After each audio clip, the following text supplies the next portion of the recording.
여러분 안녕하십니까? 뉴스투데이 강원입니다. 대통령 파면 결정으로 전국은 조기 대선 체제로 접어들었습니다. 8년 전 박근혜 전 대통령 탄핵 이후 치러진 대선에서 강원 표심은 민주당 문재인 후보를 선택했는데요. 이번에는 누구 손을 들어줄지 여야 모두 민심 얻기에 사활을 걸고 있습니다. 김세정 기자입니다. 이것으로 선고를 모두 마칩니다. 지난 2017년 박근혜 전 대통령 탄핵으로 치러진 제19대 대선. 헌법재판소의 탄핵 결정 60일 뒤인 5월 9일에 치러졌습니다. 강원도에서 당시 더불어민주당 문재인 후보의 득표율은 34.16%, 29.97%를 얻은 자유한국당 홍준표 후보보다 4%포인트 이상 앞서며 1위를 기록했습니다. 17%포인트 이상 격차가 벌어지며 압도적인 1위를 기록한 전국 상황에 비해선 차이가 크지 않았습니다. 18개 시군별로 살펴보겠습니다. 문재인 전 대통령은 영서를 중심으로 8개 시군에서 1위를 기록했고 특히 춘천에서 가장 많은 표를 얻었습니다. 홍 후보는 영동을 중심으로 10개 시군에서 1위를 기록했고 양양에서 최다 득표율을 기록했습니다. 19대 대선에서 주목할 점은 유력 대선 주자가 여러 명이었다는 점입니다. 강원도에서 당시 국민의당 안철수 후보와 바른정당 유승민 후보의 득표율은 30%에 육박했습니다. 후보가 많아지면 표심이 갈리고 선거 때마다 좌우를 넘나들었던 강원도. 국민의힘 강원도당은 등 돌린 민심 살피기에 주력하면서 중앙당 일정에 맞춰 선대위를 구성하는 등 대선 준비에 들어갔습니다. 강원도 현안을 대선 후보 공약에 포함시켜 차질 없이 진행될 수 있도록 노력함은 물론 강원도민의 마음을 다시 한번 얻기 위한 노력에도 최선을 다하겠습니다.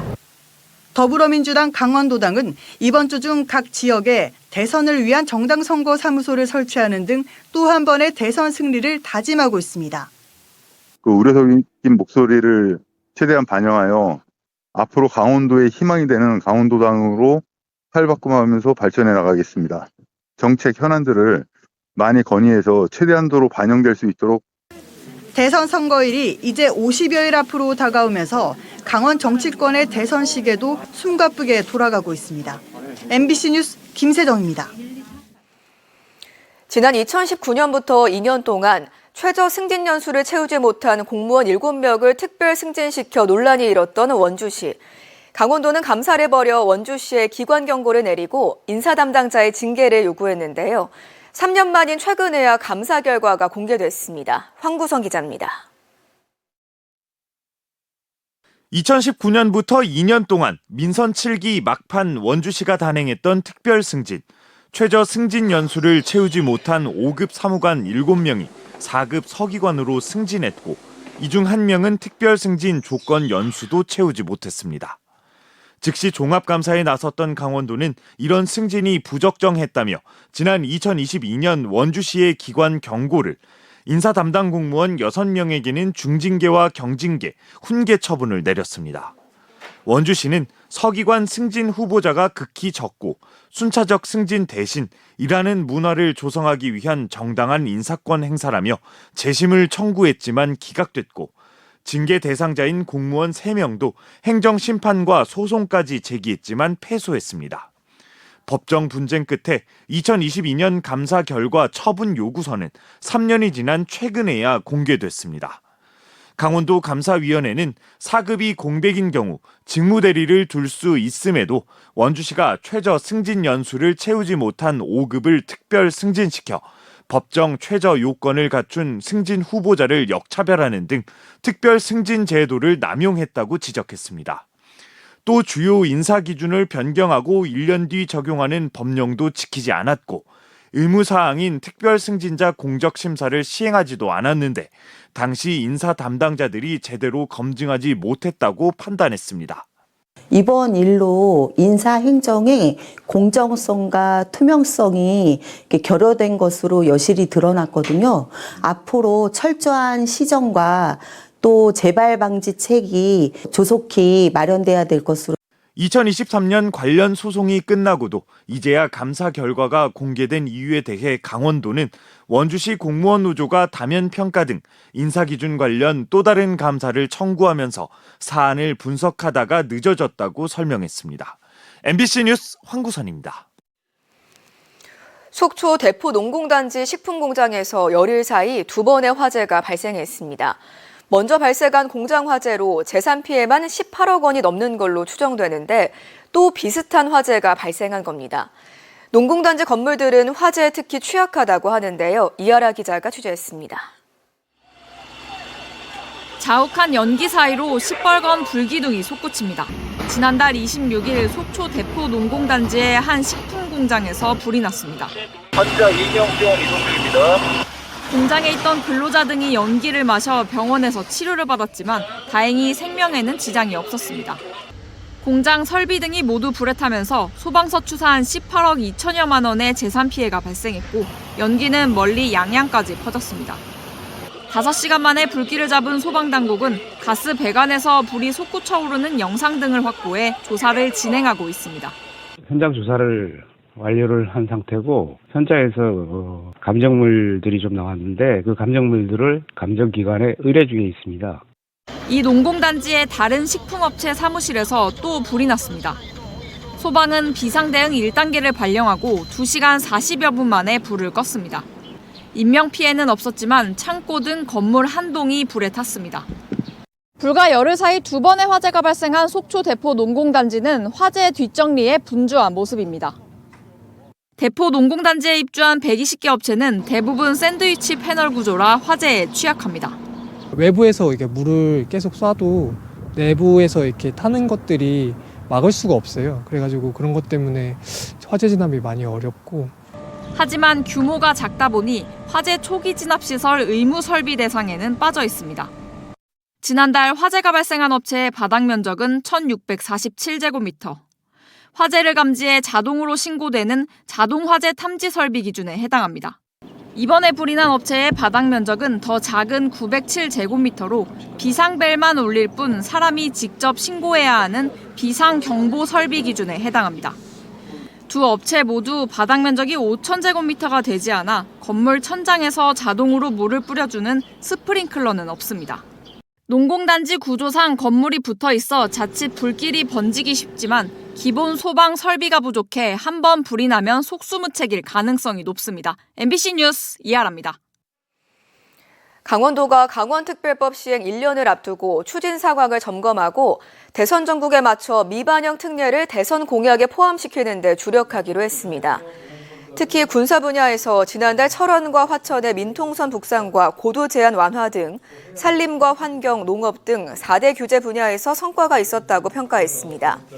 또 올해 1월 과학기술정보통신부에 춘천, 원주, 강릉을 중심으로 바이오와 반도체 등 4대 특화산업 육성을 위한 광역연구개발 특구 지정을 신청하고 하반기 지정을 목표로 대응 중이라고 밝혔습니다.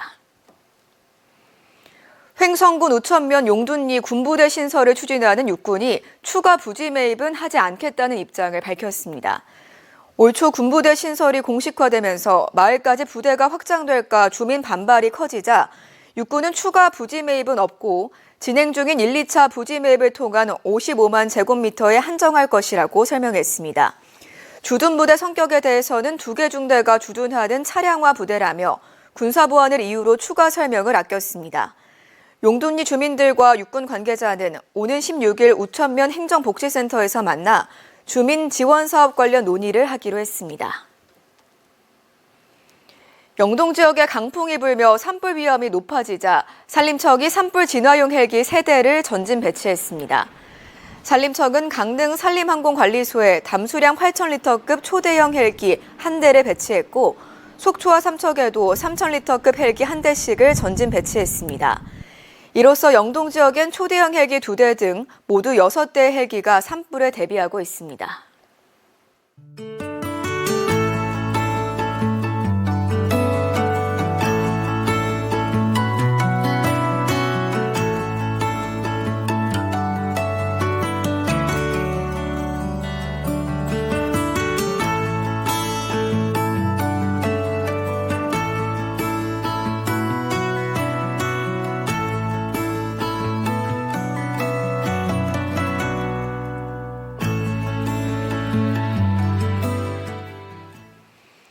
기능인들의 축제인 2025년 강원 기능경기대회가 오는 11일까지 원주와 춘천에서 펼쳐집니다. 강원도와 산업인력공단은 원주 미래고와 영서고, 한국폴리텍대학 원주 캠퍼스, 원주 교도소, 춘천 기계공고 등 5곳에서 5일 동안 기능경기대회를 개최합니다. 기계 설비와 자동차 설비, 피부 미용 등 34개 직종에 참가하는 306명 가운데 85%는 도내 직업계고 학생들입니다. 입상한 선수들은 9월 광주에서 열리는 전국 기능대회에 참가하고 국가기술자격 기능사 시험을 면제받을 수 있습니다. 춘천시가 환경미화원 등 공무원 직원 채용 과정에서 시행해온 자체 체력 시험을 내년부터 폐지하고 국가 체력 인증제를 도입합니다. 그동안 모래 가만히 들기와 800m 달리기 등 체력 시험을 진행했지만 채용의 공정성을 높이기 위해 국민체육진흥공단에서 운영하는 국민체력 100 체력 인증제를 도입하기로 했습니다.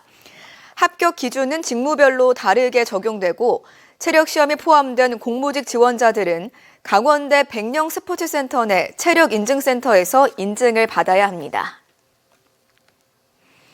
삼척시립 박물관이 오는 21일까지 유물 구입을 위한 매도 신청을 받습니다. 구입 대상 유물은 삼척 지역 인물과 관련한 고문서와 문집, 향토지, 민화를 포함해 개항 이후부터 1970년 이전의 사진과 공문서, 홍보물 등입니다. 유물 구입 여부는 1차 서류 심사와 2차 유물 감정 평가를 거쳐 결정할 예정입니다. 강원도 교육청이 어제 춘천 유아교육원에서 강원 영유아 정서심리지원센터 개소식을 열었습니다. 센터는 연중 상시 운영되고 맞벌이 가정과 원거리 지역 가정을 고려해 야간과 토요일에도 문을 열 계획입니다.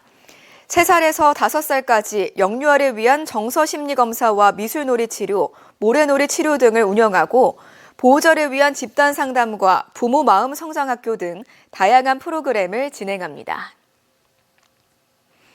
고성군이 희귀 질환자 의료비 지원 사업을 시행하고 있습니다. 의료비 지원 대상 질환이 1,338개로 확대된 가운데 희귀 질환자는 연령별 환자 가구 소득 기준 중위소득 140% 미만이면 요양급여 본인 부담금을 지원받을 수 있습니다. 고성군 보건소는 지난해 만성신장병과 크론병, 웨스트 증후군 등 16명의 지역 주민 희귀 질환자에게 804건, 약 4천만 원의 의료비를 지원했습니다. 최근 3년간 봄천 나들이객이 많은 4월과 5월에 도내에서 평균 500건이 넘는 교통사고가 발생한 것으로 집계됐습니다. 또 같은 기간 교통사망사고는 오전 10시부터 오후 2시까지 3건, 오후 2시부터 6시 사이 6건으로 낮 시간에 집중됐습니다. 강원경찰청은 봄철에는 졸음운전으로 인한 사고 위험이 크다고 보고 사고 취약 구간에 순찰차를 배치하고 교통안전수칙 홍보 활동을 강화하기로 했습니다. 강릉 아산병원이 2021년 7월 로봇 수술 시스템을 도입한 이후 최근 로봇 수술 1000회를 돌파했다고 밝혔습니다. 로봇 수술은 집도의가 기기를 조작해 로봇 팔을 활용하는 수술 방법으로 기존 개복 수술이나 복강경 수술과 비교해 정교한 조작으로 환자의 출혈과 통증이 적어 회복이 빠른 장점이 있습니다. 강릉 아산병원 로봇 수술센터는 외과, 비뇨의학과, 산부인과 등 12명의 전문의가 다양한 로봇 수술을 진행하고 있습니다. 이상으로 강원 뉴스 마칩니다. 고맙습니다.